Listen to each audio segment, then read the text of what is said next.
All right, today we're going to dig into something called the arc of awareness. It's a really powerful but simple method for handling those moments when things just break. When a conversation, a meeting, or even a relationship just completely falls apart. I mean, you know the feeling, right? You're just talking, everything seems totally fine, and then suddenly, bam. One comment, maybe just a weird tone of voice, and the whole energy shifts. The conversation just goes completely sideways.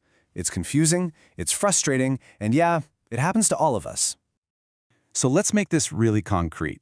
Imagine a team leader, we'll call her Sarah. She's in a meeting explaining a new company policy. All of a sudden, her colleague Marcus just cuts in with, "This doesn't make any sense," and his tone is sharp. Instantly, Sarah feels it, that tightening in her chest. Her heart rate spikes, and her defenses go way, way up. Just like that, the space for a productive conversation has completely vanished. So what is actually going on here? Well, the key isn't in the words that were said. It's actually deep in our biology. You see, we all have this built-in threat detector, and it is working way faster than our conscious thinking mind. This whole process is subconscious, and it's called neuroception. We're talking milliseconds here. Literally, before you can even form a thought, your nervous system is already scanning the environment for cues of safety or danger. It's reading tone of voice, body language, facial expressions, and it makes an instant judgment call. When your nervous system detects safety, you go into what's called the ventral vagal state. This is your social engagement system. It's where you feel calm, curious, and you can actually listen. This is the ideal state for any real connection or collaboration. It's the good zone. But when neuroception picks up a threat, like that sharp tone from Marcus, it can flip you right into the sympathetic state. This is your classic fight-or-flight response. Your heart rate jumps, your thinking literally narrows to focus only on the threat, and you become super reactive. This is exactly what happened to Sarah. And there's actually a third state too, dorsal vagal. This is our oldest, most primitive survival strategy. If a threat feels so overwhelming that you can't fight it and you can't run away from it, the body just shuts down. You might feel numb, totally disconnected, maybe even unable to think or speak. This is the freeze response. So here's the crucial takeaway. Our nervous system really only operates in one of two basic modes.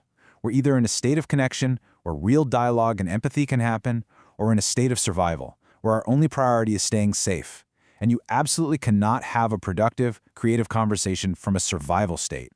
The bottom line is your body decides if a situation is safe long before your thinking brain even gets a vote. Okay, so if our own biology can pull us into survival mode that fast, how in the world do we get back?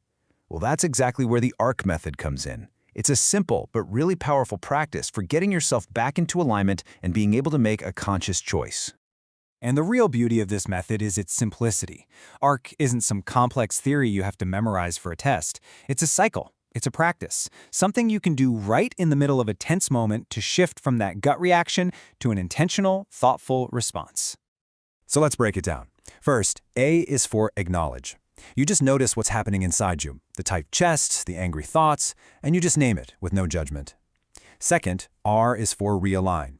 Here, you do something physical to regulate your nervous system, like taking one slow, deep breath. And finally, C is for commit. You consciously choose what you're going to do next based on who you want to be in that moment. That first step, acknowledge, is so effective because it's not about analyzing or judging what you feel. Research actually shows that just putting a label on an emotion reduces its intensity. You're not trying to fix it, you're just noticing it. I feel defensive. My heart is racing. That's it. Realignment is the physical bridge that gets you out of survival mode and back into connection. It's all about using your body to calm your mind. This could be as simple as dropping your shoulders, feeling your feet on the floor, or just taking one deep, slow exhale. That tiny physical act sends a massive, "we're safe" signal to your nervous system. And this brings us to commit. This is the moment of empowerment. This is where you take your power back. Instead of just reacting from a place of fear, you get to pause and ask yourself, okay, who do I want to be right now? And then act from that place. It's a simple flow. Use your body to calm your mind, and that creates just enough space to make a better choice. So what does this actually look like in practice? Let's rewind the tape, go back to that tense meeting with Sarah and Marcus, and see how using ARC could completely change the entire outcome. So without ARC, Sarah is totally stuck in her survival state. What are her options? Well, she could fight back, right? Get super defensive about her policy. Or she could try to flee by deflecting the question or minimizing Marcus's concern.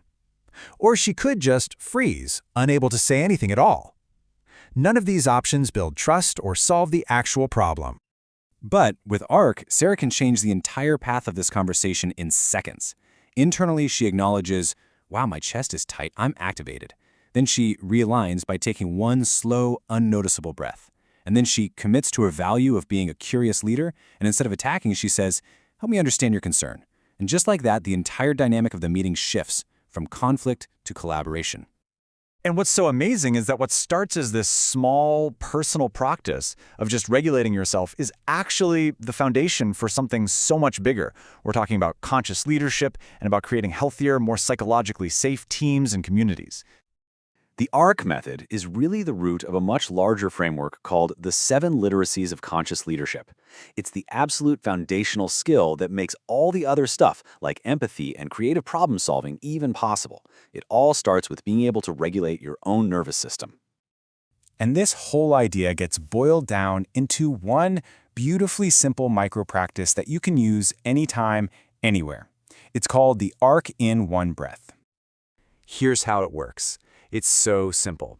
As you inhale, you acknowledge what you're feeling. In that brief little pause at the top of the breath, you realign with your intention, who you want to be.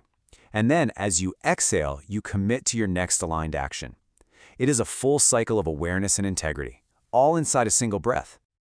So there you have it, the arc of awareness. And it leaves us with a really powerful question to carry with us. The next time you feel that pull into reactivity, ask yourself, what would coherence, that alignment of your actions with your values, what would that truly look like?